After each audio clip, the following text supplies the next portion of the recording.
I like to, whenever I'm doing mine, we don't make you guys do it, I like to feel for their iliac crest and like put my hands out like that, just so that I can see my hands if there's any discrepancy there. But we don't make you guys do that, just inspecting.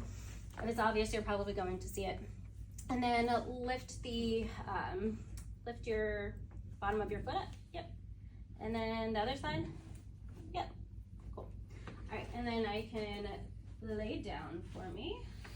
So that one's hips, knees, ankles, and toes are symmetrically aligned without fasciculations, atrophy, scarring, swelling, tremors, or deformities bilaterally.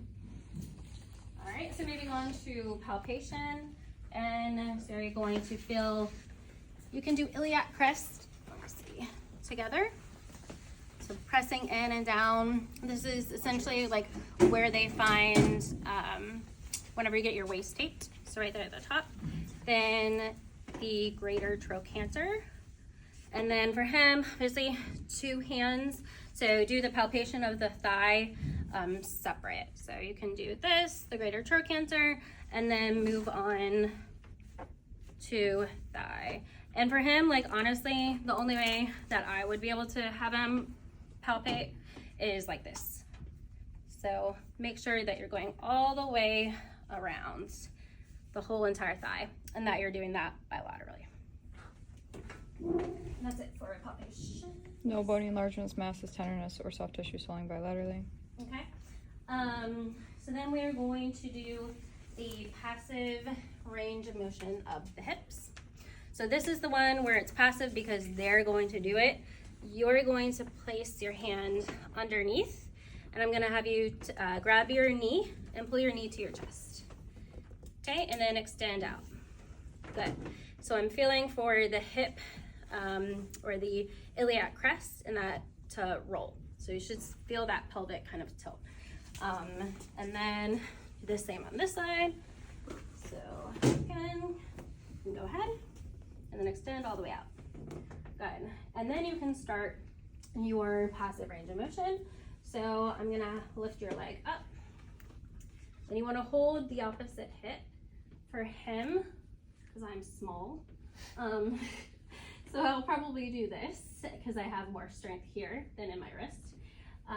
Holding the opposite hip and then moving it over. It needs to at least cross midline and then all the way out. Then bringing it up 90 degrees. Then we are internally rotating the hip and then externally rotating that. Do it on this side just so that you can see. So whenever you're doing abduction and adduction, holding the opposite hip, when you move into internal and external rotation, you're using both hands, so obviously you don't have to do that. So here, and then here, and holding the opposite hip, bringing it all the way over, bringing it all the way out, and then up. Okay, and so internal rotation and external. Okay. Full passive range of motion without pain bilaterally. Okay. And then, oh, the range of motion, the knees. So yeah, then you have them go ahead and bring this heel up to your buttock. And then, is that as far as you can go? Yeah, okay. It's fine. Try to bring it up to the buttock. Okay, and then extend your knee all the way out. Good, same thing on that side. Heel to the buttock and extend all the way out. So that's the knee range of motion.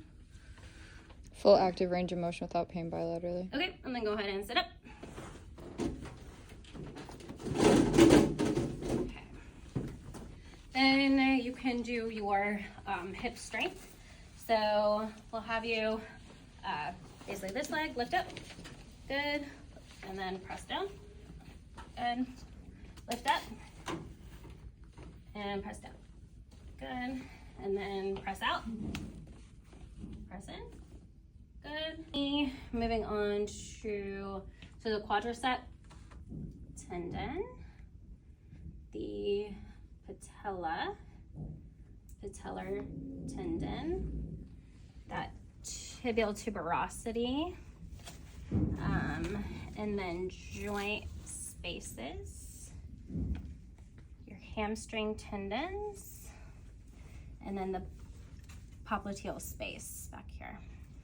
No bony enlargements, masses, tenderness, or soft tissue swelling bilaterally. Okay, so I would do the same on that side. Genetic extension. Then I do this, so push out and then pull back. Yep. Knee strength 5 out of 5 bilaterally. Popliteal, then you're palpating the calf. Medial malleolus, lateral malleolus, Achilles tendon, and then ATFL. So again, tibia, you'll feel that. And then it's going to your talus. So if you do that, you can see where the bend is right here. So it's connecting from here to here in that little divot. And that's the ATFL. Yep, sure. Joint spaces. No bony enlargements, masses, tenderness, or soft tissue swelling bilaterally. You, with your feet, do what my hands do. So up and down, and then back to neutral here, and then in, yep, and then out. Okay, and Full active range of motion without pain bilaterally. okay, and then I'll have you lift up, or do this. Yep. Lift up, yep, and then press down. Good, and lift up, and press down. Good. Ankle strength 5 out of 5 bilaterally. Palpating the metatarsals. So all the way down, Just make you some money.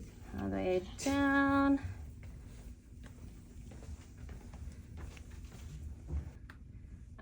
I usually do feet separately so I don't have to like get up and squat again. So, and then MTP. And then